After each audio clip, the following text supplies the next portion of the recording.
It's restful. Yeah, welcome. welcome to your home. Thank you. Of course. Hey, Mr. How are you, sir?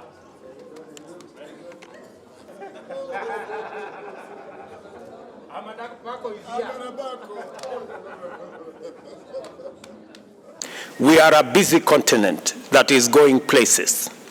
The young, clean, green continent of the future, and we are determined to lead our march into this future as a united, empowered contributor of sustainable solutions for global problems.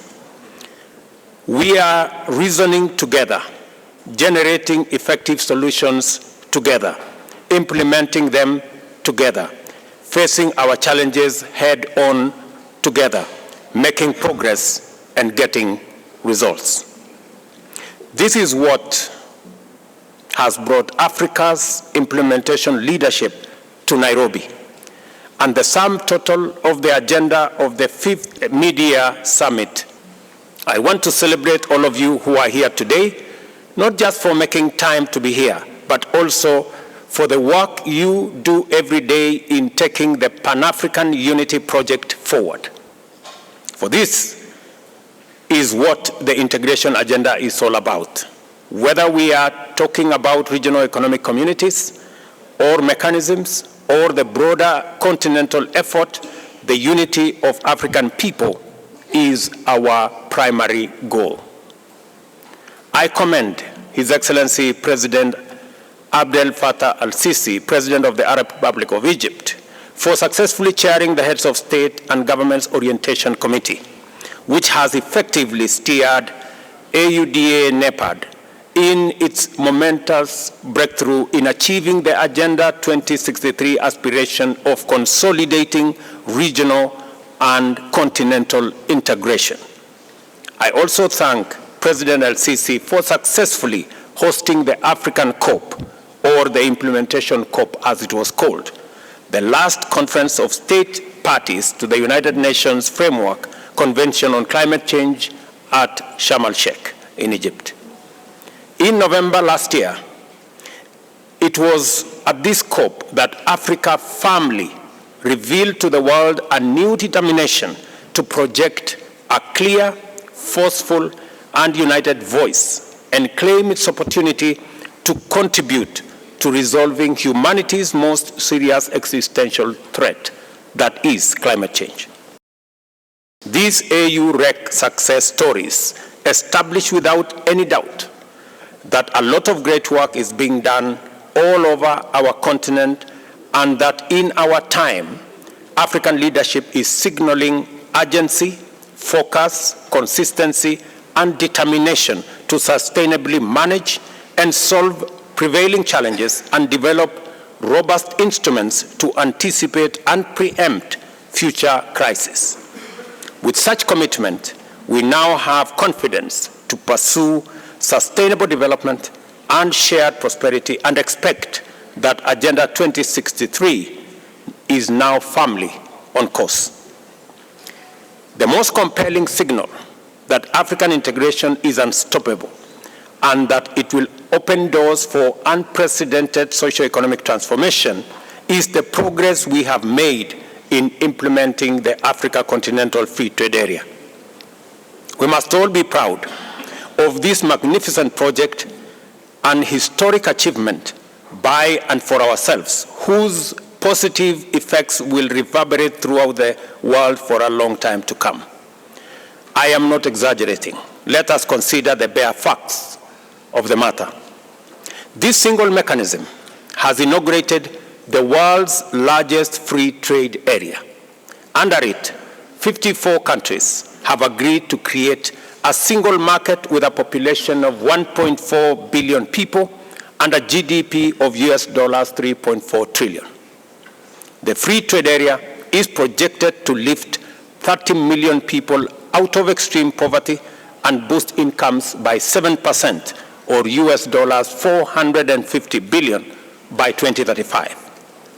As I have had occasion to remark before elsewhere, this is the magnitude of what typical Pan-African collective action can achieve, and we are only getting started. Firmness of purpose in different domains, including peace and security, regional integration, investment, trade and development, and climate change is of tremendous and positive transformative significance for us collectively. Agenda 2063 is our blueprint to deliver the Pan-African vision of an integrated, prosperous, and peaceful Africa driven by its own citizens, representing a dynamic force in the international arena. It is important for us to pay special attention to the Africa Climate Summit, the first ever in our continent under the AU, which will take place here in Nairobi between September 4th and 6th. The summit, coming after the Paris summit where greater clarity emerged, will be a critical opportunity for us to accelerate global energy transition and deliver African solutions to the COP28 in Dubai, the United Arab Emirates. When we return to Nairobi in September, therefore, our sole business will be to mobilize and converge around a common position and advocate for global alignment on a green growth agenda complemented by a transformative global climate finance compact. Your participation in this summit must therefore anticipate your stronger participation in the Africa Climate Summit. We must have a collective position on matters to do with debt and liquidity. We must all agree that it is time for a new financing mechanism.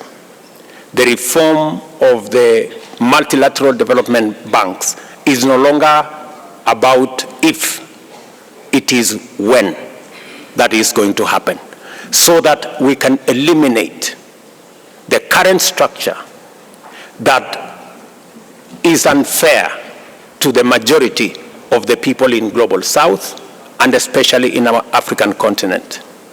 None other than the UN Secretary General himself has said that our continent pay anywhere up to 8 times more than our brothers and sisters elsewhere do. It is only fair that we have a financing mechanism that treats everybody equally. All of us have read about the animal farm, where there are some that are more equal than others.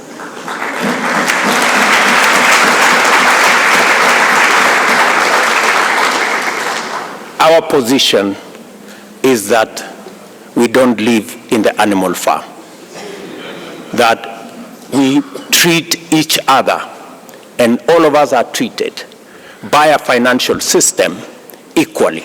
And all we are asking, we are not asking for one financial system that favors us. No, we are asking for a financial system that is fair for everybody.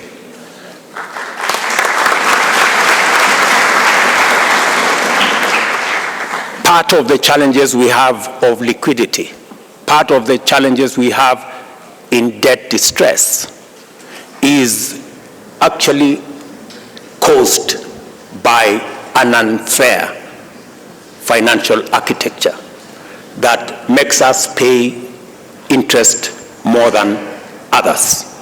Today, we have a debt stock of $640 billion as Africans, paying close to $70 billion every year. If we had a fair financial architecture that treats everybody fairly and that does not profile Africa as risky, we would be paying less than half what we are paying today in debt repayments. So we are simply asking that we have a conversation, a candid conversation on having a fairer financial system, and that is why the reform of the multilateral development banks is an urgent necessity. Integration that we are talking about should and be built only by taking into account the geopolitical situations and the economic situations as they are happening in the world, because Africa is suffering the consequences of world governance and the effect of the financial crisis which is felt by Africa. In fact, Africa should come up with its own African common position dealing with trade, migration, development financing, and the conflict resolution. Talking of climate change, we have seen the consequences, and President William Ruto, in his capacity as the chairman of the conference, the Committee of African Heads of State on climate change, in fact, has been fine-tuning the presentation and defending the interests of Africa. Peace and security in Africa and in the world, in fact, is a major source of concern for us. We have, in particular, strengthened the leadership that is for the Libyan issue under the leadership of President Sassou Nguesso of the Republic of the Congo, try to convene a national reconciliation conference in order to bring the Libyans together. And I want to recognize the presence of His Excellency Mohammed El-Menfi, who is here in our midst. We need to mobilize humanitarian aid and bring the Sudanese themselves in an inclusive dialogue in order to come up with a civilian government that will be able to implement an emergency economic, humanitarian, and security program, and as soon as possible. The problem of development financing of Africa, in fact, is at the top of our agenda. I have the pleasure to appreciate the initiatives taken by the African Development Bank under the leadership of our brother, Dr. Desina, and the impetus he has given to financing of integration and regional integration. Indeed, we need to assert here that is Africa to assert its ambition of development on this issue. In fact, we need to ensure that there is a reform of the international financing institutions. In fact, through the progress that has been made with the opening of the G20 to the African Union, the reluctance of including a continent in political and international. De telles résistances ne nous rendront que plus déterminés à poursuivre notre combat pour plus de justice pour notre continent. Je formule le vœu que nos délibérations apporteront une contribution nouvelle significative à ce combat déterminant. Je vous remercie de votre bienveillante attention. Two major issues that seriously handicap the development of our continent.